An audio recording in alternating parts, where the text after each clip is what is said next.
Hello, hello, hello, everyone. You're watching SOS. My name is Lakeisha Hines, and I am happy to be here with you today. I know we're a little delayed, had a little technical difficulty, but I believe we have worked it out. I believe all is well with the world. So, last week we were talking about sexual stumbling blocks in marriage.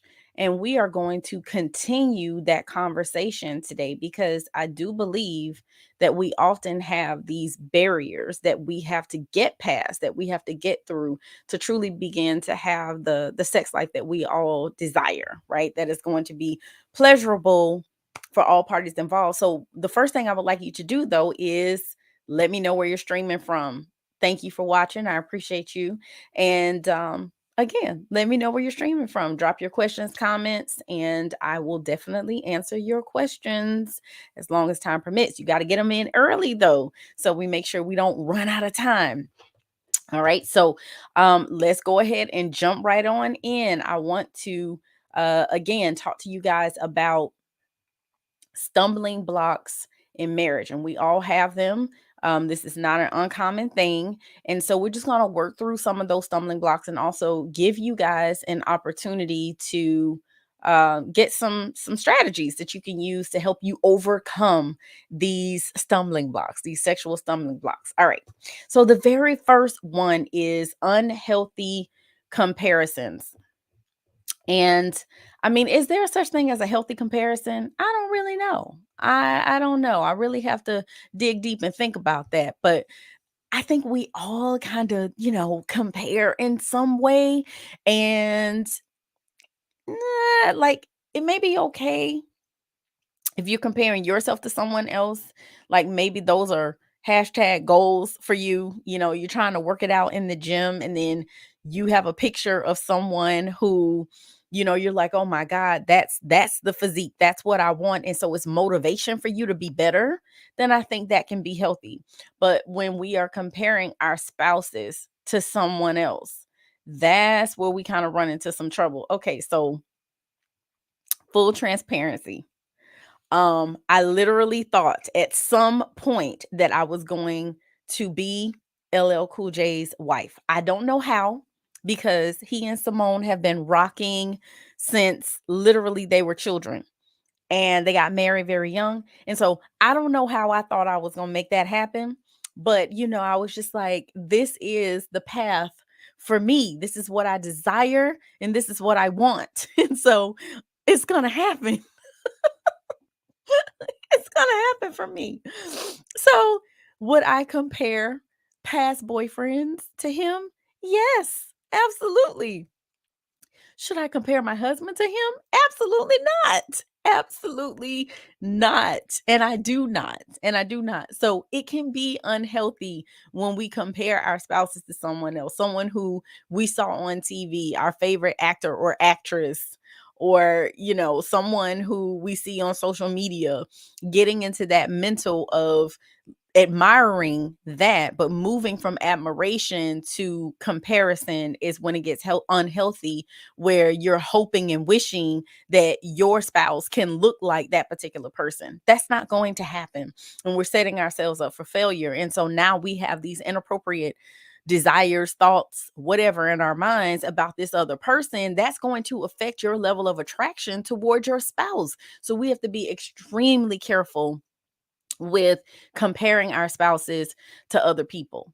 And also, we have to be sure that we are being mindful of how we compare ourselves to what we see out there in magazines and social media, and what we're seeing in the movies, and even in some of the books that we read. And we're going to talk about that a little bit as well. So um think about that secretary in the office, right?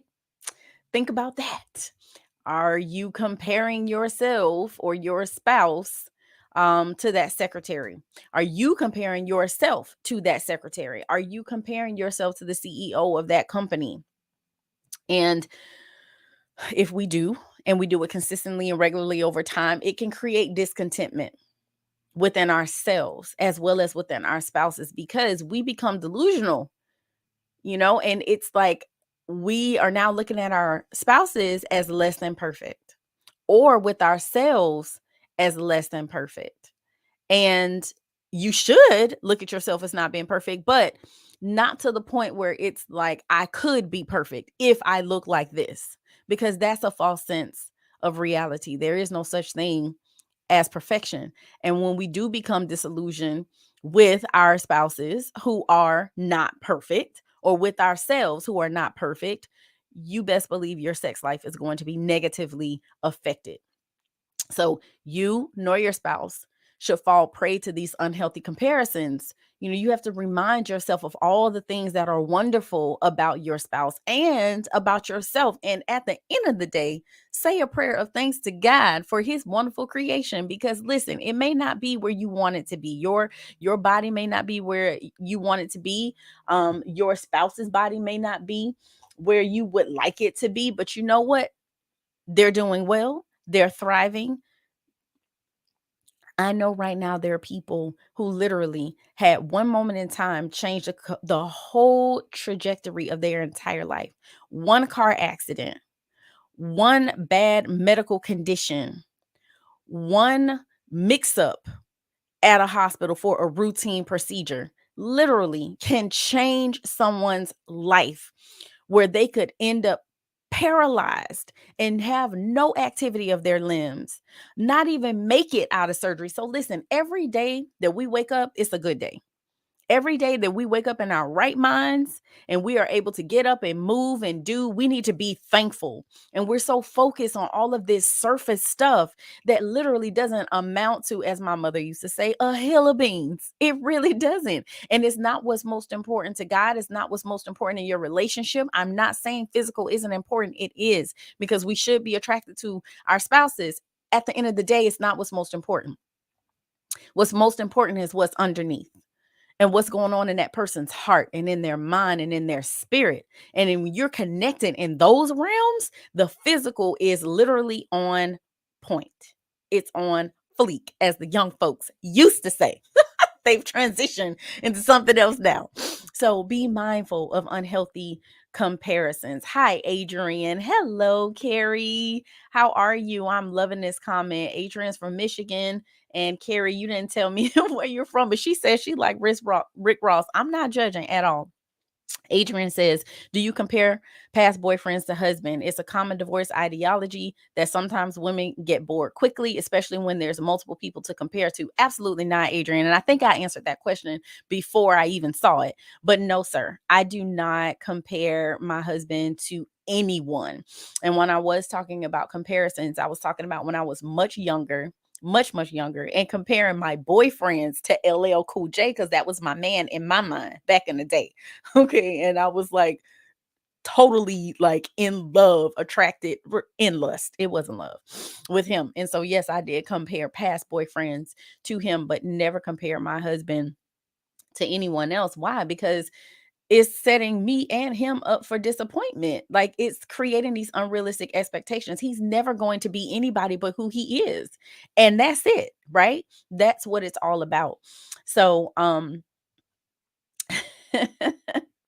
looking at Carrie's comments, and this is exactly what it should be. She says, my husband always tells me he loves me just the way I am. Exactly. And you are streaming in from Connecticut. All right, all right. It's freezing where you are, isn't it? You too, Adrian, Michigan.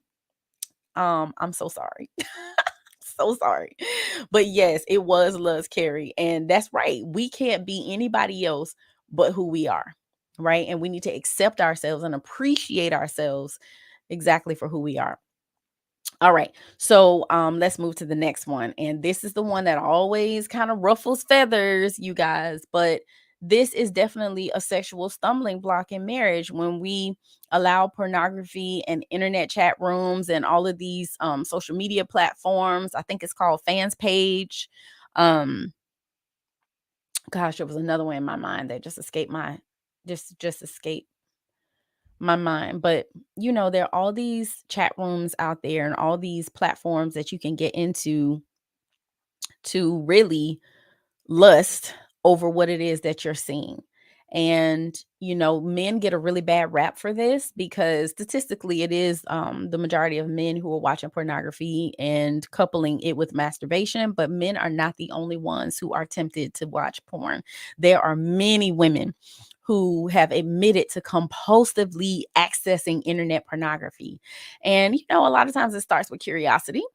Another time it's like, what? Let me see what my husband's looking at. And also, let me try to see what he got going on, like what's stimulating him, what's turning him on, because maybe there's something we can incorporate in our sex life.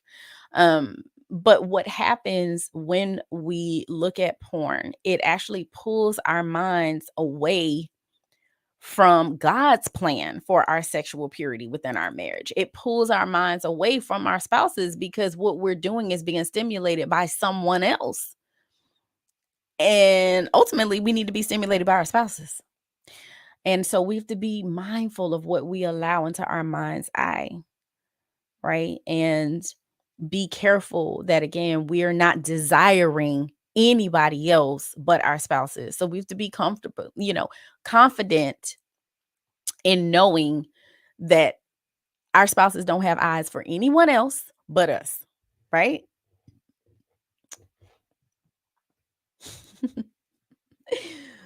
Oh my goodness. Doha?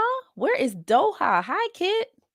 Hello, hello, hello. Thank you, Carrie. Thank you for the compliment. And again, she's confirming that's right. Porn and women. Yes, yes, yes, yes. And again, like I said, it's not just men. Women watch it too. And we lust, over what it is that we see. So both parties have to be mindful. If I come for the men, I'm coming for the women and vice versa. This is like equal opportunity for everybody. Anybody can get it. All right. The next one, romance novels and soap operas. Okay, ladies. So I don't know about you, but my mom was like so into soap operas like back in the day, right?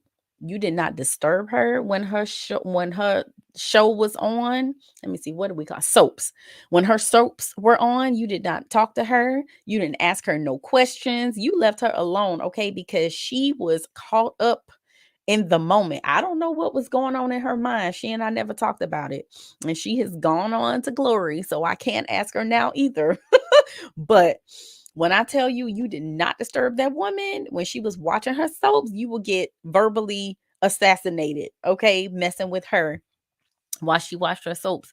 And a lot of it is getting caught up in the fantasy. And that's really what it's about. It's the same thing with the romance novels. It's fantasy. And so we find ourselves reading these stories, watching these stories, aka soap operas. And we get caught up in this fantasy world, and then we expect that fantasy world to become our reality. And again, it's a false sense of reality. It's an unrealistic expectation. Our husbands can never be what we're watching. And it's not just women that watch soap operas. Men don't want to admit it, but some of them were watching them too. And so they can't expect who they're seeing on the big screen or what they're reading about in a book. They can't expect that from their wives.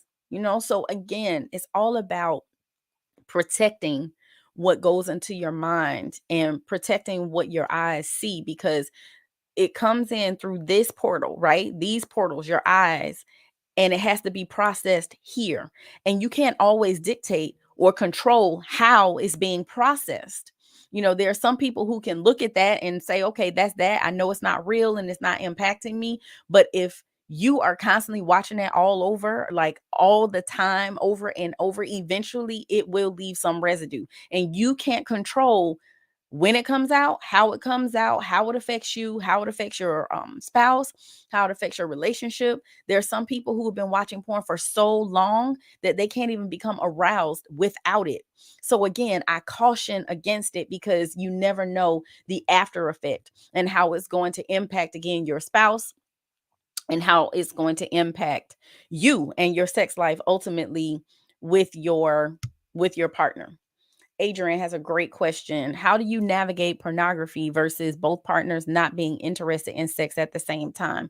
So, Adrian, again, that is a very, very good question. Thank you for your question. And this is something that I talked about too with, gosh, I can't remember. It was a previous show. I don't remember the title of it, but what you're talking about is desire discrepancy. And this is very common in relationships, where, especially if you've been together a really long time, like, again, it's very, very common that this happens. And a lot of times too, like, you have one spouse who has a really high libido, and then you have one that has a lower libido. So how do we resolve that? Well, you have to make adjustments and shifts on both sides. So the partner who has the low libido, we're going to need you to step up a little bit. And the one who has a really high libido, we just need you to come down a little bit. I'm not saying that you don't get to have sex when you want to have sex, right? But there has to be some grace extended because you understand that you guys are not on the same page. So let's just say you want it twice every day of the week, and your partner is wanting it maybe once every 3 days.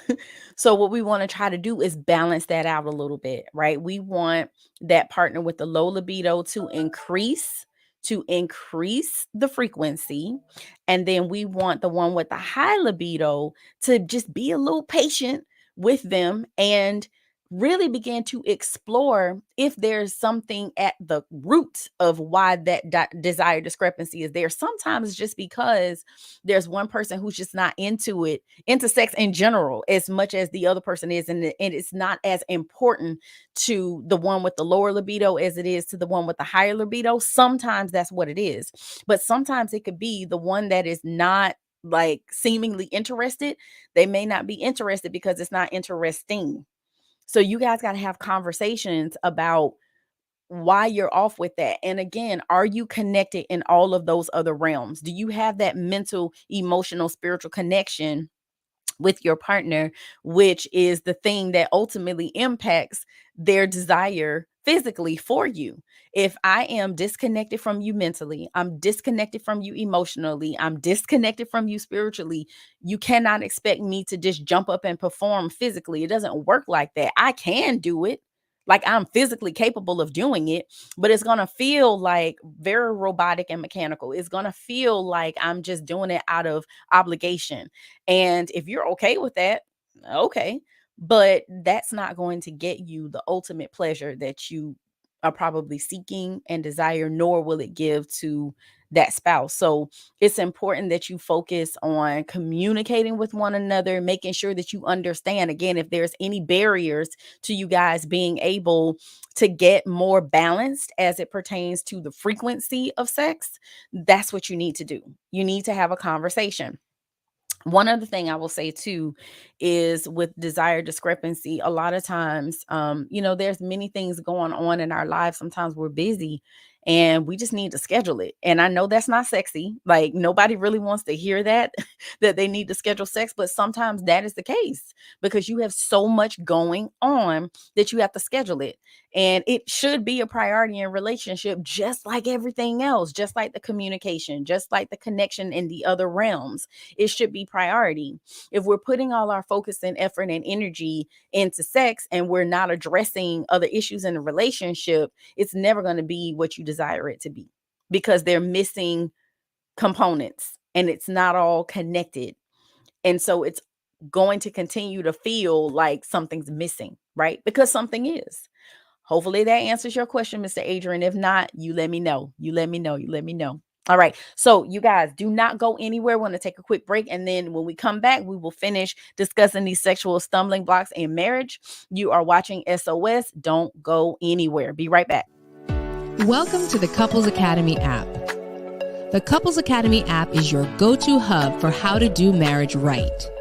Get started with our app today by perusing our amazing features that conveniently allow you to connect. This app is packed with powerful content and resources to help you grow and stay connected. With this app, you can watch our messages, find marriage resources, watch, listen, and read the real-life stories of restored couples, sign up for events, read articles and blog posts, stay up to date with push notifications, share your favorite messages via Instagram, Facebook, Twitter, or email, and download messages for offline listening. For more information about the Couples Academy app, go to couplesacademy.org.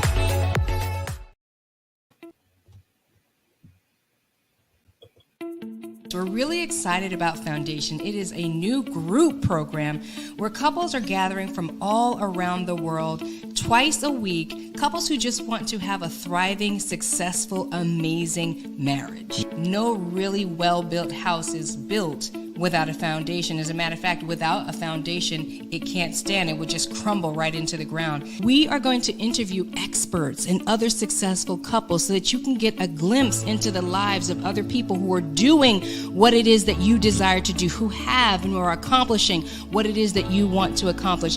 And we also have over 500 videos available for you to watch of all of our teaching. Everything that we've ever done, every topic that we've ever covered will be accessible to you. So guys, if this sounds exciting to you and if this sounds like something you've been waiting for, go ahead and just give it a try.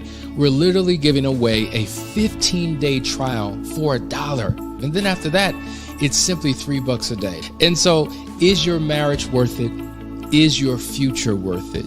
Join the community today. Just click that button and meet us on the other side.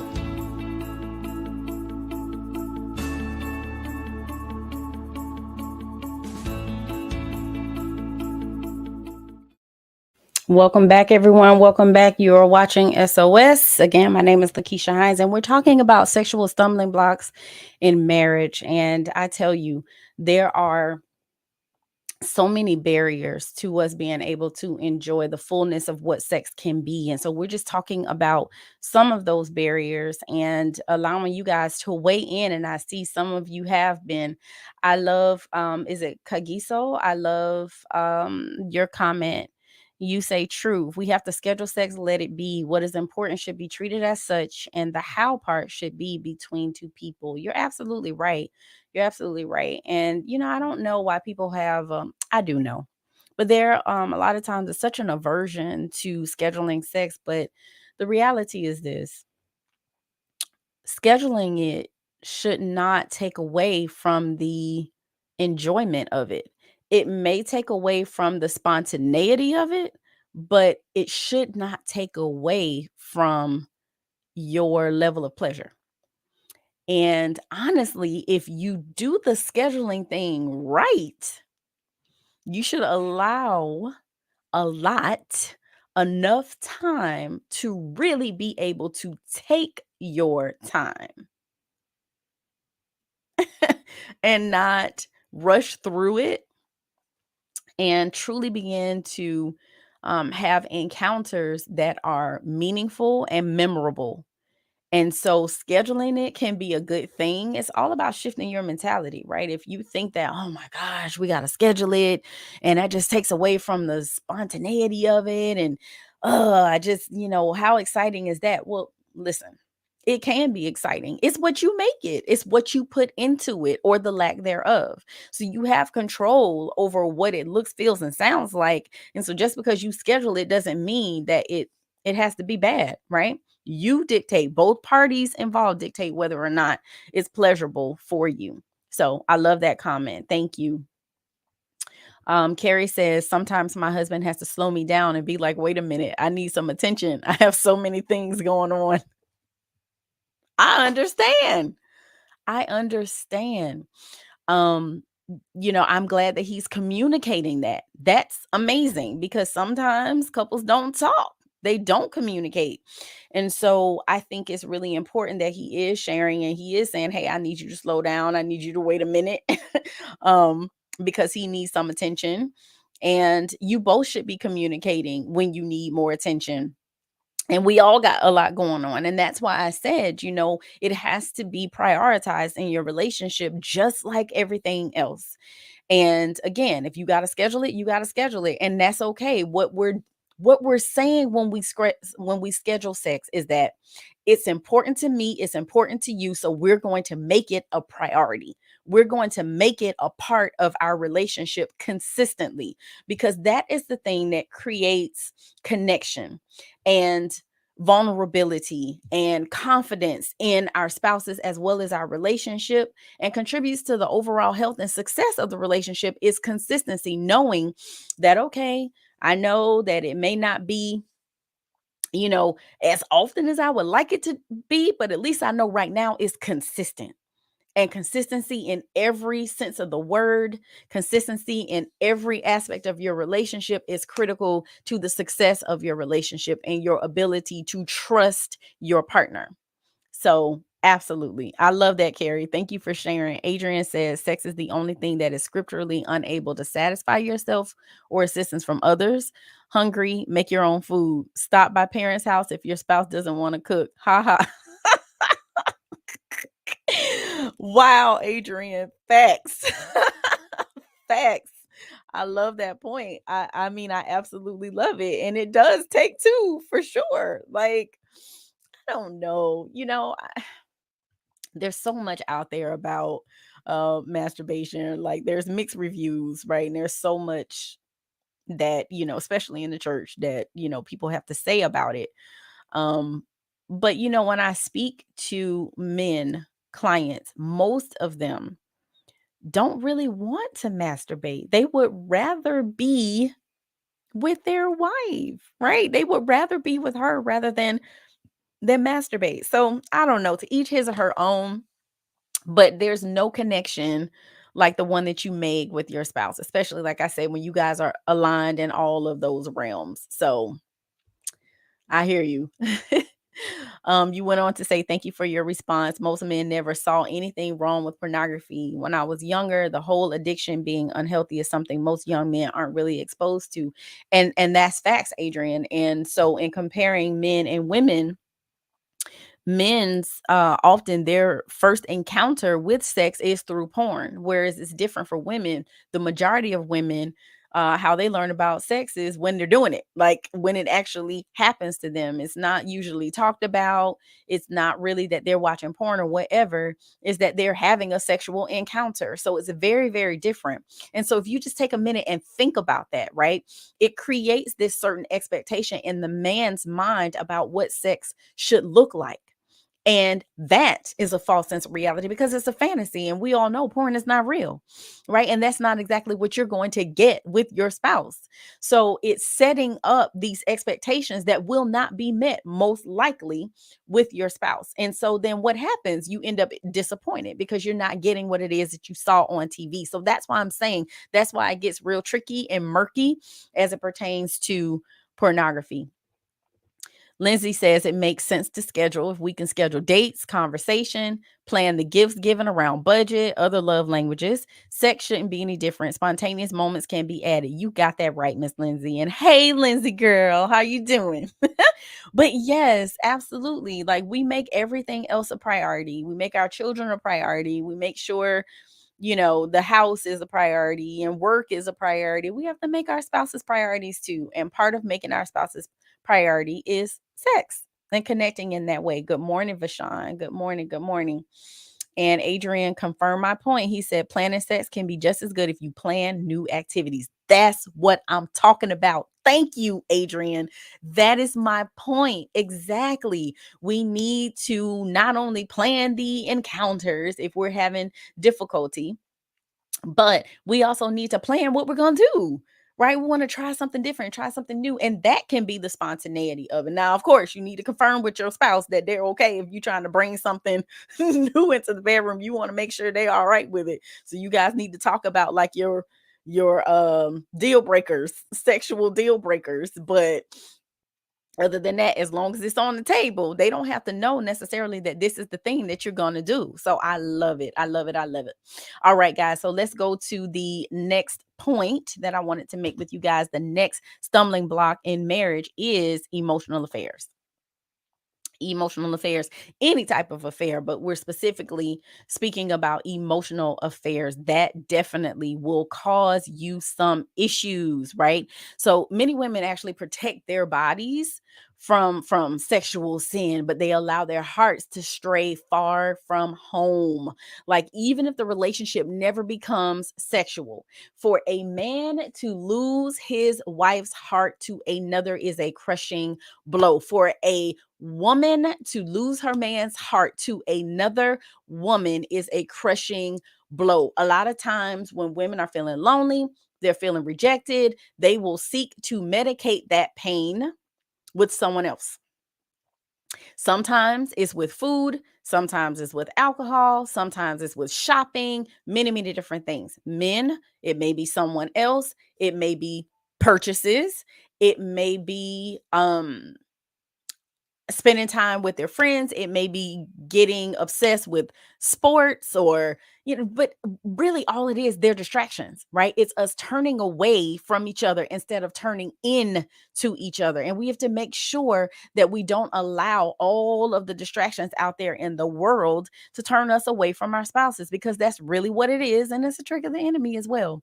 And so I can segue right into mental fantasies involving other people. That's the pornography, that's the emotional affair, because even if nothing physically happens, if you're thinking about it, if you connect with this person emotionally, eventually you probably will start to have mental fantasies about being intimate with that person, or what it might feel like to be intimate with that person.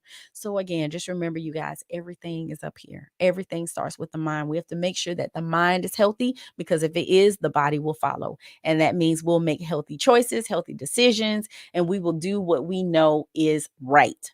So again, I hope you guys got something out of this today and are looking forward to next week. It seems like you guys like this new time. So as long as you're cool with it, I'll roll with it.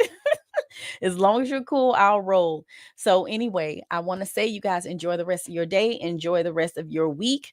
Be sure to watch all the Couples Academy shows. You know, the Couples Academy show is every Monday through Thursday at 9:30 a.m. Ask the Experts, 9:30. We have Before I Do tomorrow night, 9 p.m. So make sure you guys are tuning in and watching the shows. All right. So again, take care. Have a great day.